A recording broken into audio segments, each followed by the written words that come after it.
Good evening. Welcome to ABC Hell, reporting to you live from the third level of hell. First, the forecast for this week. Good evening, people of hell. Today's date's June 6, 2006, and today we're planning to give you the current weather of your home in hell. Today, just expected in hell, it's going to be hot, just like every other day in hell. Our air quality is subpar as always around these parts. Seems to be a high amount of sand within the air on this fine evening in your favorite hell. In the next coming week, we can expect Monday, 103 degrees, windy.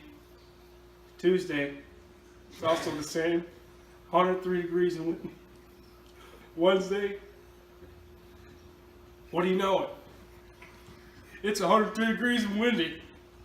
Thursday, who expected it? It's 103 degrees and windy as hell. Friday, hey, it's hot and windy again. Alright? Listen, this is the forecast in hell. That's it for the weather. Thank you, weatherman. Hey, no problem, buddy. Just now, I have word that we are reporting live from hell to some of the inhabitants who call this brutal place home. Hello, I am live from hell. It's hot as HE-double-L hockey sticks out here, and I have found myself in the neighborhood known to most around here as the Opportunists. These few people all have a very interesting story about how life is around here and what is the good and the bad. Now we first talk to Anthony on his insight on what life is around here for the past 10 years of his life, which sure have been interesting. Well, basically for the past 10 years, I've been running around here from these bees. Why I'm here is I didn't really do anything in life. I want everybody else to do everything for me.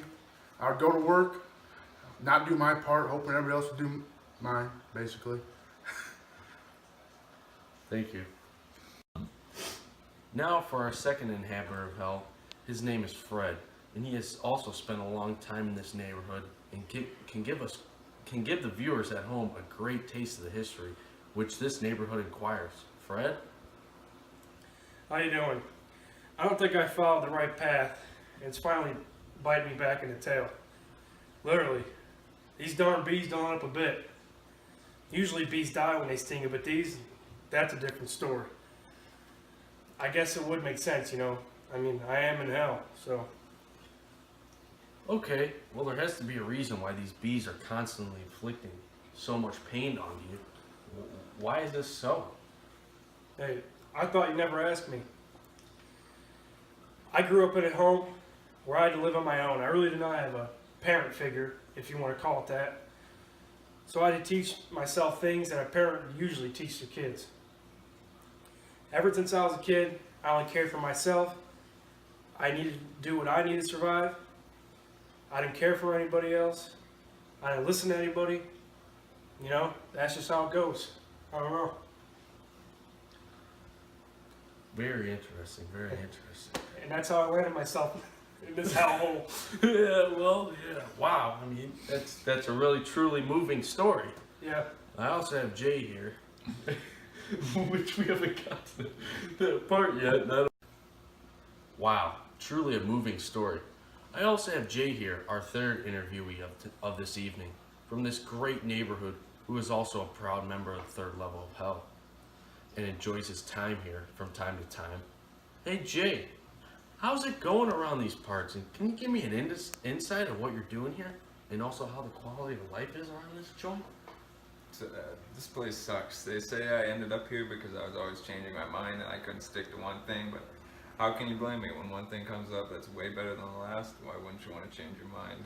But I guess that's why I'm the one here, and you're the one interviewing me.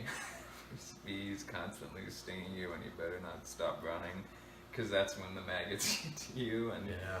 But besides that, I guess it's not too bad. Wow, those bees and maggots, they sure do sound like some sticky situations right there. I'll have to look into that one. So all the people I've talked to tonight about this neighborhood all talk about these bees stinging them and also the maggots that seem to crawl over them once they start bleeding. Here to give us more information on this oh so interesting topic, I have here Virgil. here to give us a little insight to what all these signs really mean. Well, thanks for having me and getting my side of the story today. Yeah, no problem. Great to have you. So I know that you're very familiar with this area. Can you give us a little insight to this torture these people are going through? I have many visitors come through here and ask a similar question every time, and it's simple. All the punishments make sense, the things they did wrong, and why everything works out. I tell everyone, all pass over eagerly, for here divine's justice transforms and spears them so that dread turns wish. They yearn for what they fear. Oh, so basically what you're saying is that all the sinners in this level of hell will have to pick a side of hell to go on. Which is truly ironic, since they never even could do such in real life. Yes, it's simple. Just like how the stinging of the bees and the maggots in hell are totally random and have no reason to sting or eat anyone, just like how the sinners they call this place home seem to live here very random with no logical decision, trying to find the best way out. Oh, okay. Well, I thank you again, Virgil. This was truly a divine experience. I will always remember this odd place and hope this is my last time being here. Now, back to headquarters. Thanks for that very interesting and important information on a place unknown to many. Sadly, the night has come to an end, and for everybody in ABC Hell, stay out of the fire, enjoy the rest of your night. And thank you to all the interviewees and the weatherman that kept us up to date. Good night.